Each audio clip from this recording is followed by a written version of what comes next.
नमस्कार सभी को, जय हिंद। मैं सूर्यदास और स्वागत है आप सभी का टीम सोशल टॉक पर। साथियों, आज बात करेंगे आज के इस वीडियो में हॉर्टिकल्चर पे, और इस वीडियो पे बात करने के लिए हमारे साथ होंगे उत्तराखंड के टॉप यूट्यूबर्स में से एक मिस्टर असीम आनंद। तो कोशिश करते हैं कि आज की इस वीडियो में उनसे अधिक से अधिक हम नॉलेज गेन करें, और जितनी नॉलेज हम गेन करेंगे और ये सारी नॉलेज हम आज के वीडियो के माध्यम से आपके लिए जरूर प्रोवाइड करेंगे। तो आइए दोस्तों, बात करते हैं मिस्टर असीम आनंद जी के साथ। इस वीडियो में दिखाई जाने वाली सभी पात्र उद्देश्य किसी के भी भावनाओं को ठेस पहुंचाना नहीं। इसका उद्देश्य सिर्फ लोगों के बीच विचार विमर्श और जागरूकता फैलाना। वेलकम बैक साथियों, टीम सोशल टॉक पे आपका फिर से स्वागत है। और दोस्तों, जैसा कि मैंने बताया था कि आज हम हॉर्टिकल्चर पे बात करेंगे, और इस पे बात करने के लिए हमारे साथ है मिस्टर असीम आनंद, जिनके यूट्यूब में चैनल है हमारी बगिया। तो आइए बात करते हैं उनसे और गुफ्तगू चालू करते हैं आज के बारे में। नमस्कार सुबीर जी, और सभी दर्शकों को भी मेरी तरफ से नमस्कार। और अभी जो है होली आप लोगों ने खेला है, आशा करता हूँ सबकी होली बहुत अच्छी और रंगीन रही होगी। और सबसे पहले तो आपको मैं बधाई देता हूँ कि आप सोशल टॉक से जुड़े हुए हैं, और इसके ज़रिए आप नए नए लोगों से मिल रहे हैं जो कि काफ़ी अच्छी नॉलेज आपके अंदर पैदा करती है। आपने इतनी सारी बातें कह दी, कहीं ना कहीं हमारे लिए प्राउड वाली बातें हैं कि बहुत सारी बातें आपने की है। सर, मैं आपसे पहले ये जानना चाहूँगा कि यूट्यूब में आपकी चैनल है हमारी बगिया, बहुत फेमस चैनल है, और आप पूरे उत्तराखंड के हमारे टॉप यूट्यूबर्स में से एक हैं। और हमने फाइंड आउट किया है कि आपके उसमें जो सब्सक्राइबर है 1,32,000 के अराउंड है। मैं जानना चाहूँगा कि ये जो मतलब हमारी बगिया जो पैशन है आपको ये हॉर्टिकल्चर को लेकर, कहाँ से हुई, आपकी स्टार्टिंग कहाँ से हुई? एक्चुअली अगर मैं गार्डनिंग की बात आपसे करूं तो ऐसे तो बचपन से ही शौक़ था गार्डनिंग की। और बचपन में ये है कि ज़मीन पर हम लगाया करते थे, उस समय गमले की इतनी व्यवस्था नहीं थी। फिर धीरे धीरे खेती बाड़ी भी करते थे। घर बहुत बड़े बड़े आमतौर से होते हैं गाँव में। तो गाँव में लगभग ये गेंदा वगैरह के जो फूल हैं या सदाबहार के फूल हैं, इस टाइप के फूल हम लोग लगाया करते थे। लेकिन अगर मैं प्रोफेशनली इसके बात कहूँ तो जब से लॉकडाउन हुआ है तो ऐसे समय में काफ़ी खाली वक्त मिल गया था, और ऐसे समय में हमें जो है काफ़ी कुछ यूट्यूब देखने का मौका मिला। और जब हमने देखा कि लोग अपने घर को बहुत सुंदर तरीके से इन चीज़ों से सजा रहे हैं, और साथ ही साथ जो एनवायरनमेंट का जो घर का है वो बहुत ही अच्छा बना रहे हैं, तो वहीं से एक प्रेरणा जगी। और तब से जो है इसमें प्रोफेशनली रूप से और भी अच्छा करने की कोशिश कर रहा हूँ। जैसे कि अभी हम आपके साथ बैठे तो कहीं ना कहीं बहुत सारी चीज़ हम देख रहे हैं। मेरे पीछे भी मैं देख रहा हूँ, आगे भी देख रहा हूँ, लेफ़्ट राइट कहीं भी देखूँ तो अच्छे अच्छे फूल के पौधे यहाँ पे लगे हुए हैं। और मतलब ये जो जानकारियाँ हैं कि हमें ये लगानी चाहिए, हमें वो लगानी चाहिए, ये चीज़ें कहाँ से मतलब आपको मिलती है सारी नॉलेज? एक्चुअली सर, अगर मैं आपको बताऊं तो जो 2020 है उससे पहले मुझे इतनी नॉलेज नहीं थी। बस पौधे को लाया और लगा दिया, या घर में कोई चीज़ हमारे है कई बार बीज से अपने आप तैयार हो जाते हैं, लगा दिया। लेकिन उसकी मिट्टी कैसे बनती है, उसको बीच बीच में किस तरह से देखभाल करने की ज़रूरत होती है, या कहे कि गमले में जब हम पौधे को लगाते हैं तो उसकी केयर, और जब नीचे ज़मीन पर लगाते हैं तो उसकी केयर अलग होती है।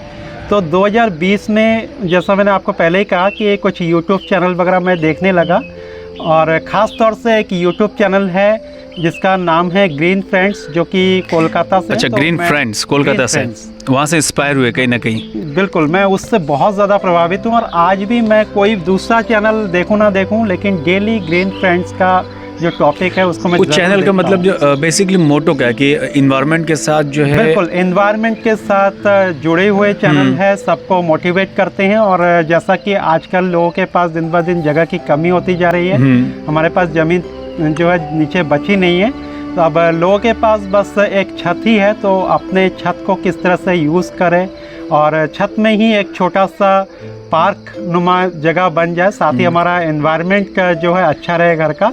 तो कुछ ना कुछ इस तरह की चीज़ें जो है उनसे प्रेरित हुआ, और वो चूँकि अलग अलग घरों में जाते हैं, अलग अलग नॉर्मल लोगों से बातचीत करते हैं, तो कहीं ना कहीं अलग अलग लोगों के अंदर एक प्रेरणा को वो डाल रहे हैं। तो उन्हीं की तरह मैं भी कोशिश कर रहा हूँ कि मैं भी उस चैनल में जो है हमारे समर जी, तो उनकी तरह मैं कोशिश कर रहा हूँ कि अपने आसपास का जो एरिया है तो लोगों के बीच में जाऊँ, उनके अंदर कहीं ना कहीं प्रेरणा जगाऊँ कि इस तरह से आप अपने एनवायरनमेंट को भी शुद्ध कीजिए। और साथ ही घर में हमारे पास बहुत सारे ऐसे वेस्ट होते हैं, ख़ासतौर से किचन वेस्ट, तो वो कहीं सड़कों पर ना जाए, वो आपका घर का घर में ही यूज़ हो जाए। तो यही चीज़ मेरी कोशिश रहती है। अच्छा, कहीं ऐसा तो नहीं कि लॉकडाउन लग गया, लॉकडाउन में क्या करे, घर बैठे हैं तो कहीं वेस्ट मटेरियल यूज़ करे, कहीं कोई पॉट मिल जाए ख़राब है उसको थोड़ा सा डेकोरेट कर ले, और डेकोरेट करते करते आप उन चीज़ों को है डेली रूटीन में लेके आए, और उसका नतीजा कि आज हम इस बगिया में बैठे हैं, हमारी बगिया में। बिल्कुल। चलिए, बहुत बढ़िया कि आपकी जो बगिया है, मैं तो देख रहा हूँ बड़ा शानदार बगिया है, और कहीं ना कहीं इससे हमें भी मोटिवेट होना पड़ेगा, हम भी घर जाएँ कुछ ऐसी चीज़ें स्टार्ट करें।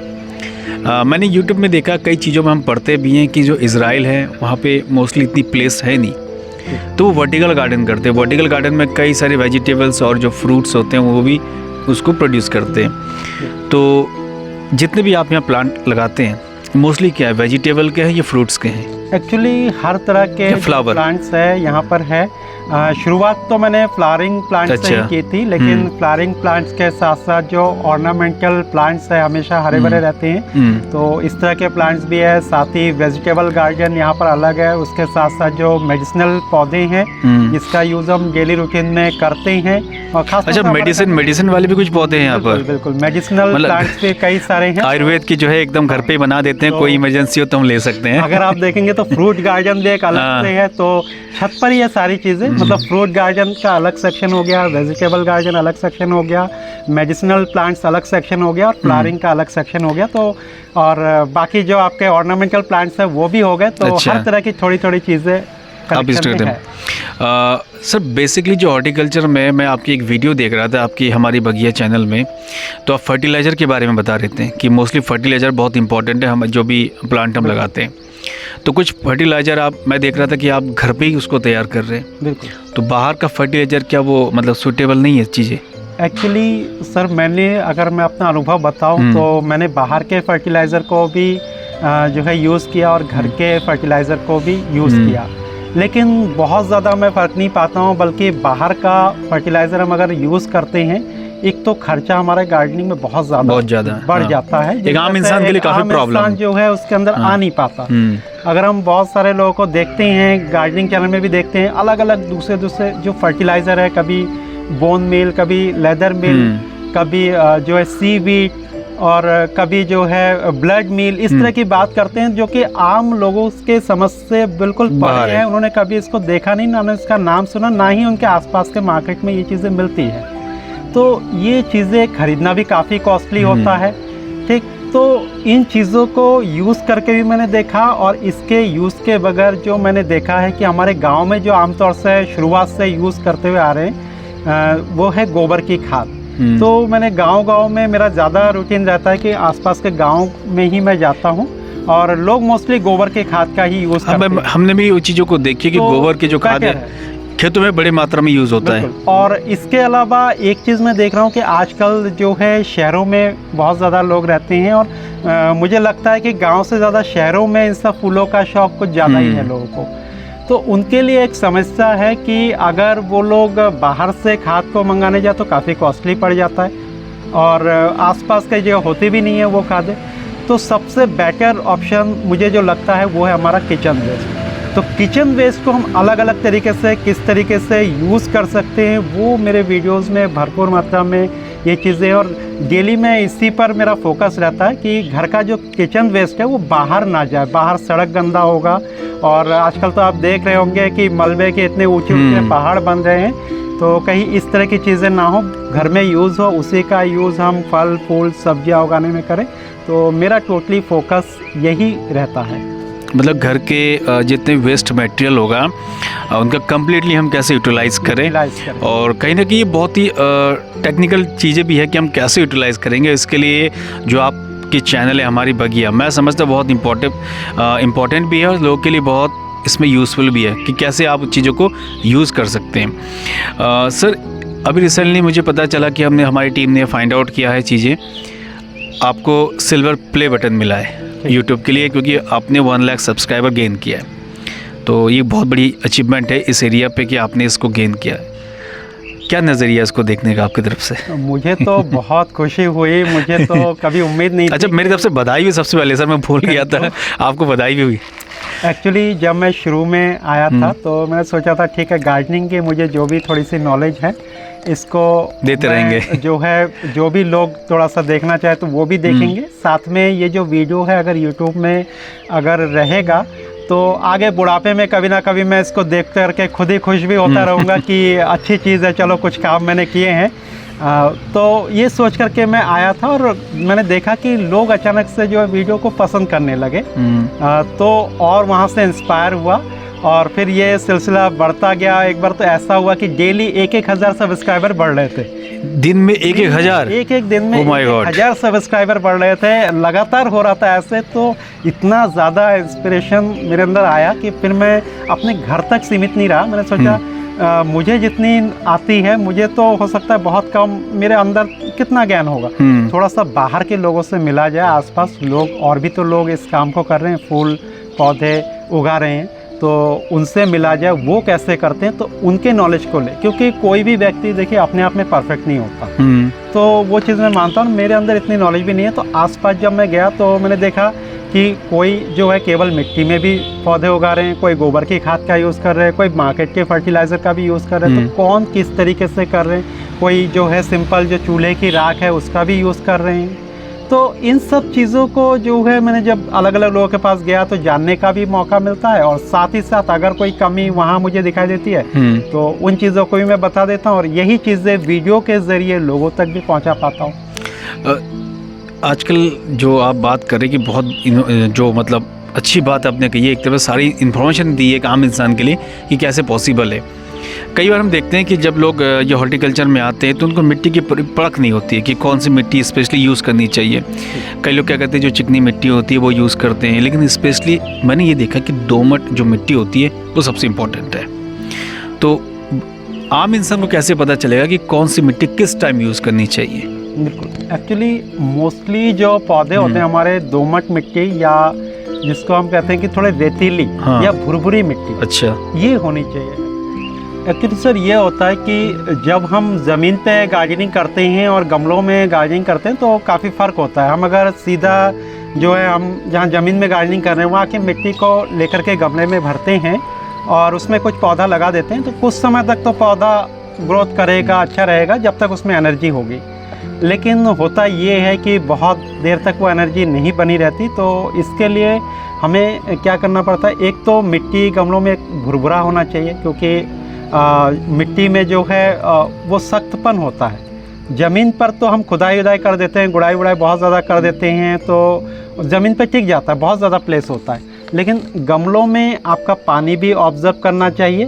तो पानी ऑब्ज़र्व के लिए हम उसमें जो है रेता मिला सकते हैं, या जो सूखे पत्तों का चूरा है वो मिला सकते हैं, कुछ राख ऐड कर सकते हैं, जो भी चीज़ें हैं। कई बार आपने देखा होगा जो नीम के पत्ते हैं वो बहुत कारगर चीज़ है, तो हम नीम खली का यूज़ करते हैं गार्डनिंग में। तो नीम खली अगर आपके पास नहीं है तो आप चाहे तो नीम के जो फल है, जो पत्ते हैं, गांव में ये चीज़ें होती है, तो उसको सुखा ले और उसी को सिंपली अपने मिट्टी में ऐड कर दे, तो मिट्टी की जो उर्वरा शक्ति है वो तो बढ़ती ही बढ़ती है। और बीच बीच में जो है आपको इसमें किचन वेस्ट भी यूज़ करना होता है, उसका लिक्विड फर्टिलाइज़र बना करके यूज़ करना होता है, ताकि जो उर्वरा शक्ति है मिट्टी की उस थोड़े से मिट्टी में वो बनी रहे। तो इस तरह से जब आप गमले में जब गार्डनिंग करते हैं तो थोड़ा सा आपको ध्यान रखना पड़ेगा। चलिए सर, बहुत ज्ञान की बात हमें बता रहे हैं। लास्ट में जो है मैं आपसे ये पूछना चाहूँगा, नॉर्मली अगर हम घर पे मेडिसिन से अगर रिलेटेड कोई हमें प्लांट करना है तो वो कौन सा करना चाहिए? अगर आप मेडिसिनल प्लांट की बात पूछेंगे, एक तो मैं बताऊंगा ब्राह्मी जो काफ़ी अच्छा है। हम जो है जानते भी कि ब्राह्मी जो है मस्तिष्क के लिए भी काफ़ी अच्छा होता है, कि हमारी जो किसी भी चीज़ की जो याददाश्त की जो शक्ति उसको तो वो बढ़ाता ही है, और साथ ही बहुत सारे जो पेट के विकार होते हैं तो उससे भी निजात दिलाता है। इसके अलावा आप और भी चीज़ें लगा सकते हैं। अब धनिया है, तेज पत्ता है, तो कॉमन सी चीज़ है, और पुदीना वगैरह आप लगा सकते हैं मिंट में। और इसके अलावा आजकल जो है शुगर पेशेंट देखा जा रहा है घर घर में, तो शुगर से रिलेटेड जैसे तो बहुत सारे प्लांट हैं, लेकिन स्पेशली हम लोग थोड़ा सा चाय के शौकीन हैं इंडियन लोग, तो जो शुगर पेशेंट है बड़ा खलता है जब बिना चीनी के चाय पीनी पड़ती है। तो एक प्लांट है स्टीविया, तो इसके पत्ते काफ़ी मीठे होते हैं, और अगर थोड़े से पत्ते आप उस चाय में डाल दें तो वो शुगर के लिए भी अच्छा है, प्लस शुगर का जो पेशेंट है तो चाय भी बिल्कुल उनको मीठी पीने को मिलेगी। और केवल शुगर के पेशेंट ही क्यों, आम लोग भी उसको पी सकते हैं, और बड़ा अच्छा सा प्लांट है। थैंक यू सर कि आज आपसे बात करके बहुत अच्छा लगा। और आपकी चैनल यूट्यूब है हमारी बगिया, और मैं देख रहा हूँ कि बगिया के हिसाब से आपने सारी नॉलेज हमें प्रोवाइड की है। साथियों, हमारे साथ थे मिस्टर असीमाना, जिनके यूट्यूब चैनल है हमारी बगिया। आज उनके साथ हमने बात की, और बात करने के बाद कई विषयों पर बात करके हमने बहुत ही यहाँ नॉलेज गेन की है। और मैंने पहले भी कहा था कि ये नॉलेज हमारे लिए नहीं है, ये नॉलेज आपके लिए, बिकॉज टीम सोशल टॉक का काम है नॉलेज प्रोवाइड करना। तो बने रहिए दोस्तों हमारे वीडियो के साथ, और आज के वीडियो को फुल वॉच करें। रिक्वेस्ट करता हूं आप सभी से, और जो नई हमारे यूज़र हैं, कि आप हमारे चैनल को फुल वॉच करें, सब्सक्राइब करें, शेयर और लाइक कमेंट जरूर करें। Thank you very much.